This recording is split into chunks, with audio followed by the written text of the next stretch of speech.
ওর উচ্চতা ছোট হওয়ার কারণে বিভিন্ন সমস্যার মধ্যে পড়তো, কিন্তু আমরা কখনো ওকে বুঝতে দিইনি যে ওর সমস্যা, এবং ছাত্রছাত্রীরাও করতে সে সাহস পায়নি, বরং ওকে এমনভাবে আমরা বুঝিয়ে দিয়েছিলাম, সবাই নিজের মতো নিয়ে ওকে রেখেছিল, আগলে রেখেছিল ওকে।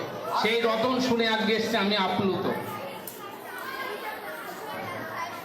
আচ্ছা, এখানে আস্তে আস্তে মুখ বন্ধ করতে বলছি, আমি কিন্তু বারবার বলছি, যারা ছাত্রছাত্রীদের পক্ষ থেকে উপহার দেবে তারাই শুধু এখানে বেরিয়ে লাইনে দাঁড়াবে, আর কেউ কিন্তু বেঞ্চ থেকে উঠবে না।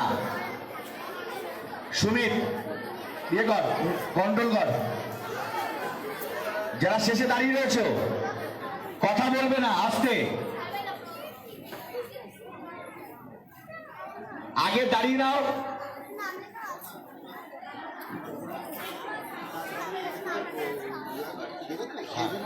হ্যাঁ, দাঁড়াও, লাইনে দাঁড়াও, যারা দেবে তারা দাঁড়াও। এখন কেউ নড়াচড়া করবে না, দাঁড়াও এক জায়গায় চুপ করে।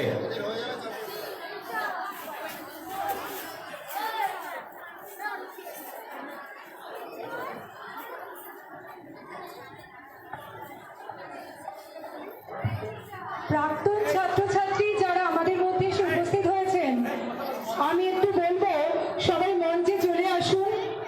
এখানে স্বল্প পরিসরে সবার নাম ঘোষণা করা হয়তো সম্ভব হচ্ছে না, তো আমি বলবো আপনারা সবাই মঞ্চে চলে আসুন।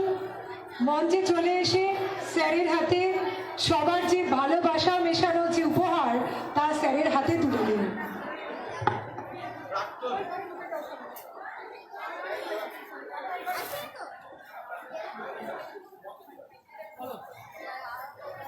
হ্যালো, যে ছাত্রছাত্রীরা আমাদের স্কুলে তারা ওই রুমটায় ঢুকতো, যারা ইয়ে দিবি, উপহার দিবি, তারা ঢোক ওই রুমটার মধ্যে। কোনো আওয়াজ, কোনো কথা হবে না। চলে এগিয়ে এসা, চলে আসো, যারা দেবে তারা চলে আসো, আর কেউ ঢুকবে না এবারে। প্রাক্তন ছাত্রছাত্রীদের আমি বলবো মঞ্চে চলে আসতে, মঞ্চে চলে এসে স্যারের হাতে উপহার তুলে দেওয়ার জন্য।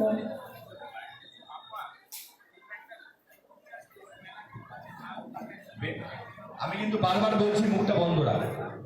স্যারের হাতে উপহার তুলে দিচ্ছেন একে একে সবাই। প্রথমে প্রত্যেকে নিজের নাম যদি একটু বলে দেন ভালো হয়। সন্তু, সুব্রত, সরব হালদার,